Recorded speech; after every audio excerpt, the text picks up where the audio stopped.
युद्ध में मारा गया। क्या बकते हो महामंत्री? हमारा लक्त जिगर, हमारा अक्षय कुमार उस बंदर के बच्चे ने मौत की नींद सुला दिया। सच है, ये बात सच है।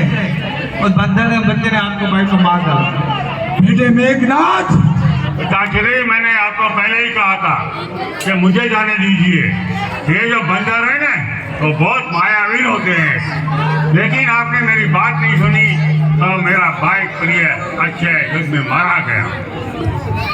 बेटे मेघनाथ, कोई बात नहीं। अब आप अशोक वाटिका में जाएं, उस बंदर के बच्चे को मौत की नींद मत सुलाना।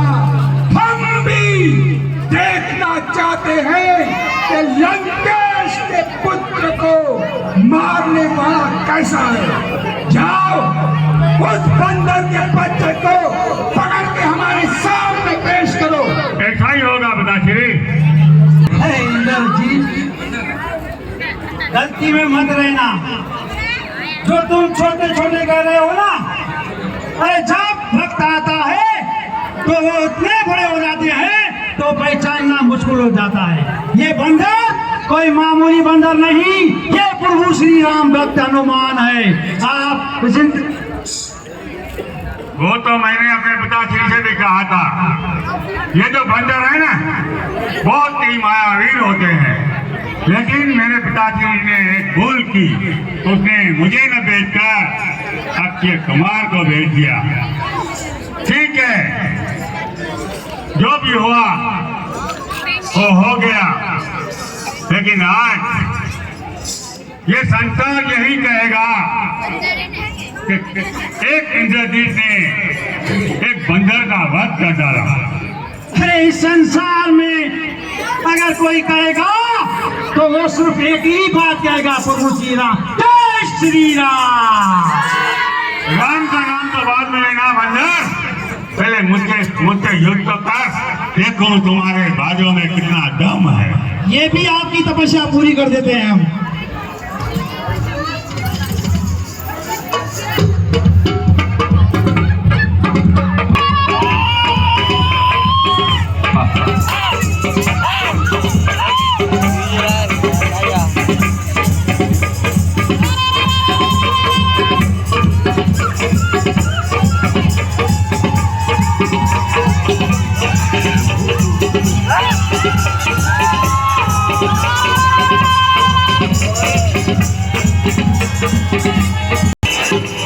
आ गया ना बंदर? है बंदर के बच्चे, तुम्हें अच्छी तरह मालूम होना चाहिए कि तुम किसकी अशोक वाटिका में घुसे हो। ये लंकेश की अशोक वाटिका में है। यहाँ परिंदा भी पर मारने से पहले लंकेश से पूछना पड़ता है। लंकेश, आपके इंद्रजीत ने मुझे यहाँ कैद करके नहीं लाए। ये तो मेरी चाल थी, आपके पास पहुंचने का रास्ता था, क्योंकि अक्षय कुमार को तो मैं पहले सुना चुका था। मैंने सोचा अब कोई ना कोई बड़ी शक्ति जरूर आएगी और वही मुझे आप तक पहुंचाएगी। मैं प्रभु श्री राम भक्त हनुमान हूँ और संदेशा लेकर आया हूँ। मान जा, हमारी पूरी सीता को पाई जाए, हमारे प्रभु के चरणों में सौंप दो, वरना पछताओगे।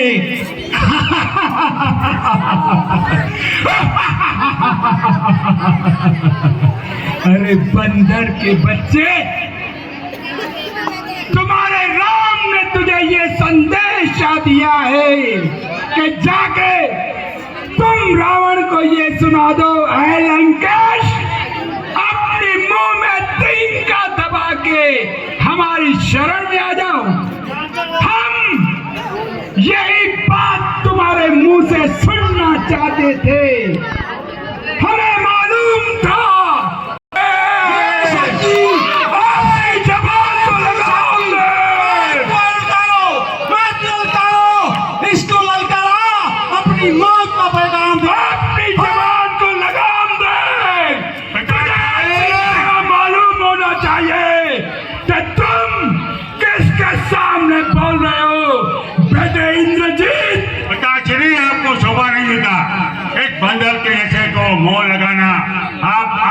इसलिए मैं ऐसी का भी वध करता हूँ।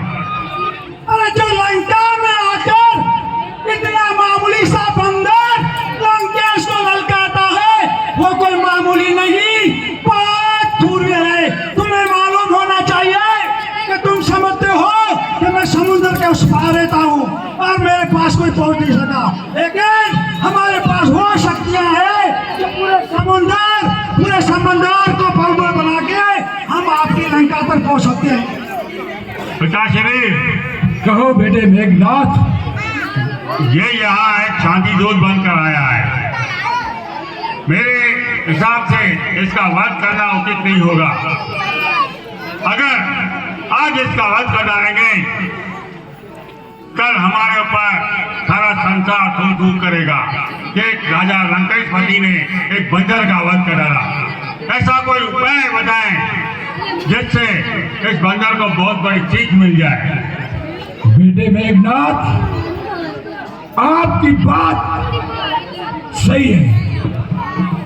हमारे हिसाब से बंदरों को अपनी पूंछ बहुत प्यारी होती है। वो तो है। इसलिए हम ये चाहते हैं, जो गुस्ताखी इस बंदर ने लंका में आकर की है, उसकी सजा तो इसको मिलनी ही चाहिए।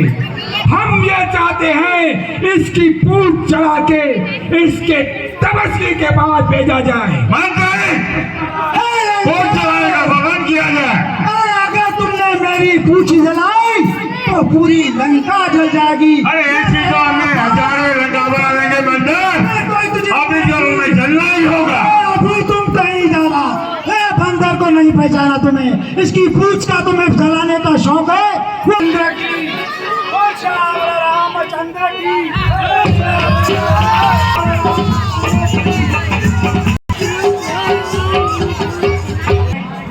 अक्षय कुमार मेरी बात में बाधा बन गया, मैंने उसका समाप्त कर दिया।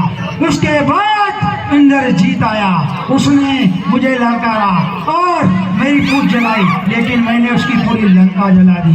तो अतः अब आप चिंता मत करें, आप अपनी कोई ऐसी निशानी दें जो मैं प्रभु श्री राम को बताऊं, और उससे मालूम हो तो वाकई वो पूर्व मेरा अनुमान सीता से मिलकर आया है। अवश्य हनुमान, आपकी तो एक आखिरी निशानी है जो मेरा हाल चाल मेरे प्रभु को बताएंगे और मेरी निशानी उनको दिखाएंगे, तभी तो वो शीघ्र मेरे पास आएंगे और लंका पे आक्रमण करके मुझे यहाँ से ले जाएंगे। ये दयालु है, जो भी उसकी शरण में जाता है उसका उद्धार हो जाता है। तुम मुझे बाइज्जत उनकी चरणों में छोड़ाओ और उनसे क्षमा मांग लो। अरे तुझे अभी तक मालूम नहीं है, लंकेश जो चीज हासिल कर लेता है कीमत तक छोड़ता नहीं। रही उन तपस्वियों की, तुझे इतना उन तपस्वियों पे गरूर है, तो एक दिन उन तपस्वियों को हम मौत की नींद सुला देंगे। महामंत्री, ये सपने देखना छोड़ दे लंकेश। जिस पागल को तू छोटा बच्चा समझता था, उस दूत ने तुझे पूरी लंका जला दी। सोचो अगर उसका स्वामी आ गया तो तेरा क्या असर होगा। अरे सीता, उसने हमारी लंका जलाई, हमने दोबारा सोने की लंका को मिटा दिया। रही बात उस तपस्वियों की, तो उसको तो हम मौत की नींद सुला देंगे, लेकिन अभी तक हम तुमसे प्रेम से पेश आ रहे हैं, क्योंकि तुमने हमारे मन को मोह दिया है। सीता, अभी भी समय तेरे हाथों से निकला नहीं है, अभी तक हमें ऐसा क्रोध नहीं आया है। हमारी बात मान ले, उसी में ही तुम्हारी भलाई है। महामंत्री, राजा, सीता को उसी तरह समझाओ, ऐसा डराना उसको दिखलाओ कि हमारी बात मानने के लिए मजबूर हो जाए। दरवाजे में ठहरा दो।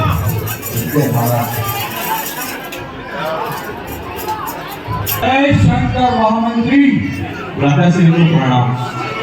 जय और भैया काका जी को मारा। क्योंकि इसमें हम सब की भलाई है, इस राक्षस कुल की भलाई है, इसलिए मैं आपको समझाने आया हूँ। विभीषण, आपको ये मालूम है कि आप किसके सामने बोल रहे हो? हमने क्या किया, हम क्या करने वाले हैं, ये हमें ही तय करना है। बार बार समझा रहा हूँ, लेकिन आपके भले के लिए कह रहा हूँ। आपने जो ये हक किया है उसे छोड़ दो और इस राक्षस कुल की भलाई के लिए कह। आप जिसे साधारण मानव समझ रहे हो और साधारण मानव समझ रहे हो, वो तो स्वयं विष्णु अवतार। आपको मालूम नहीं, ये वही काकागिरी है। वो बंदर का बच्चा आपके घर पे आया था और काकागिरी ने ही अशोक वाटिका का रास्ता बनाया था। आप तो जानते ही हैं कि काकागिरी अपनी जाई पाव की गिल्ली अलग से बना के खाते हैं। इंद्रजीत शांति से इसलिए सुन रहे थे कि तुम हमारे छोटे भाई हो। अभी भी उन तपस्या के गुणगान करना छोड़ दो, उसी में ही तुम्हारी भलाई है। रही बात हमारी, हम इस लंका के राजा हैं, हम हर एक बात अपने हिसाब से सोचेंगे।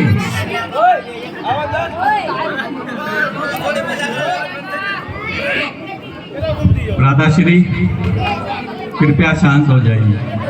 आप जिसे साधारण कह रहे हैं, समझ रहे हैं, वो साधारण नहीं है। आपको मैं भाई होने के नाते बार बार यही समझाऊंगा।